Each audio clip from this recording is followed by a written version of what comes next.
क्या आपने कभी सोचा है कि एक साधारण पेजर भी युद्ध का घातक हथियार बन सकता है? कैसे एक साधारण कम्युनिकेशन डिवाइस जिसे हम भूल चुके हैं अचानक इतना खतरनाक हो सकता है? इजराइल की खुफिया एजेंसी मोसाद ने हिजबुल्लाह के सदस्यों पर पेजर ब्लास्ट का अटैक कर दिखा दिया कि युद्ध सिर्फ मैदान में नहीं बल्कि तकनीक और जासूसी की दुनिया से भी लड़ा जा सकता है। तो आइए जानते हैं कि आखिर ये पेजर धमाका कैसे हुआ, इसकी योजना कैसे बनाई गई और इस ऑपरेशन ने पूरी दुनिया को कैसे हैरान कर दिया।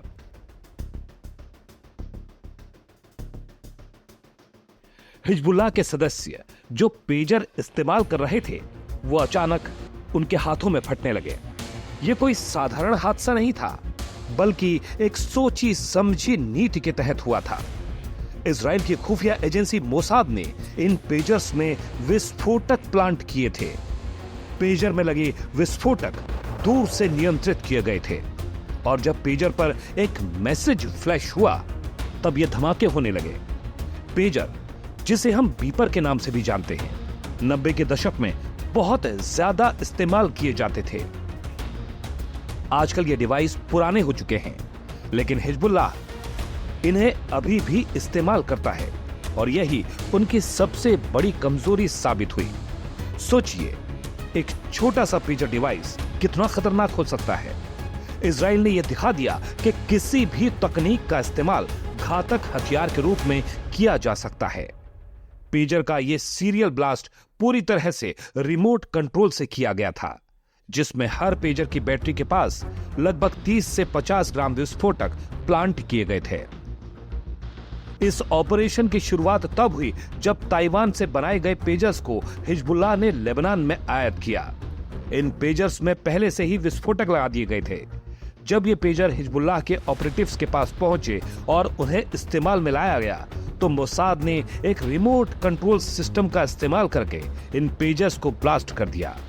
ताइवान से मंगाए गए पेजर गोल्ड अपोलो नाम की कंपनी द्वारा बनाए गए थे और इजराइल ने बड़ी सावधानी से उनमें विस्फोटक प्लांट कर दिए ताकि यह हिजबुल्लाह के कम्युनिकेशन सिस्टम को तहस नहस कर सके। ये ऑपरेशन एक उदाहरण है कि कैसे तकनीक का इस्तेमाल साइकोलॉजिकल और साइबर वॉरफेयर के रूप में किया जा सकता है। इजराइल ने न सिर्फ हिजबुल्लाह के सदस्यों को मार गिराया बल्कि उनका पूरा कम्युनिकेशन सिस्टम भी तबाह कर दिया। धमाकों के तुरंत बाद हिजबुल्लाह ने इजराइल पर सीधा आरोप लगाया। हालांकि इजराइल ने कोई भी आधिकारिक बयान जारी नहीं किया और चुप्पी साधे रखी, लेकिन इससे कुछ घंटे पहले इजराइल के रक्षा मंत्री योआव गैलेंट ने बताया था कि हिजबुल्लाह के साथ कूटनीति का समय समाप्त हो चुका है और अब ताकत का इस्तेमाल किया जा सकता है। इससे ये स्पष्ट हो गया कि इजराइल का ये हमला पहले से प्लान किया गया था। इस ऑपरेशन के जरिए इजराइल ने अपने दुश्मनों को ये संदेश भी दे दिया कि अब कम्युनिकेशन के जरिए बड़ी से बड़ी ताकतों को निशाना बनाया जा सकता है। इस पूरे ऑपरेशन का सबसे बड़ा असर ये रहा कि इजराइल ने हिजबुल्लाह के मानसिक स्वास्थ्य पर भी वार किया। जब पेजर पर संदेश फ्लैश हुआ तो हिजबुल्लाह के सदस्यों को लगा कि यह उनकी लीडरशिप की तरफ से आया गया मैसेज है, जबकि हकीकत में वो एक रिमोट कंट्रोल विस्फोटक था। यह साइकोलॉजिकल वॉरफेयर का सबसे खतरनाक तरीका था।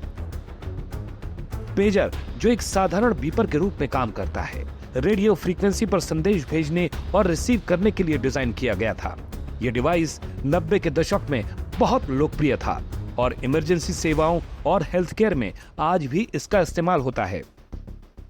मोसाद ने इस पुरानी टेक्नोलॉजी का फायदा उठाते हुए इसमें विस्फोटक प्लांट किए और एक साधारण कम्युनिकेशन डिवाइस को घातक हथियार में बदल दिया। ये दिखाता है कि किसी भी पुरानी तकनीक को आज भी दुनिया में नए रूप में इस्तेमाल किया जा सकता है, खासकर जासूसी और खुफिया ऑपरेशंस में। यह घटना इस बात का संकेत है कि आने वाले समय में युद्ध सिर्फ बंदूक और बमों से नहीं बल्कि तकनीक और साइबर स्पेस में भी लड़े जाएंगे। कम्युनिकेशन सिस्टम को निशाना बनाकर किसी भी संगठन की ताकत को खत्म किया जा सकता है। तो दोस्तों, इस पेजर ब्लास्ट ऑपरेशन ने यह साफ कर दिया है कि अब जंग सिर्फ मैदान पर नहीं बल्कि तकनीक, साइबर स्पेस और कम्युनिकेशन सिस्टम पर लड़ी जाएगी।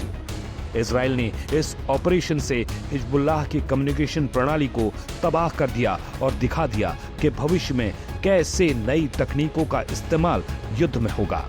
अगर आपको ये वीडियो जानकारीपूर्ण लगा तो हमारे चैनल को सब्सक्राइब करें और इस वीडियो को लाइक और शेयर करना ना भूलें।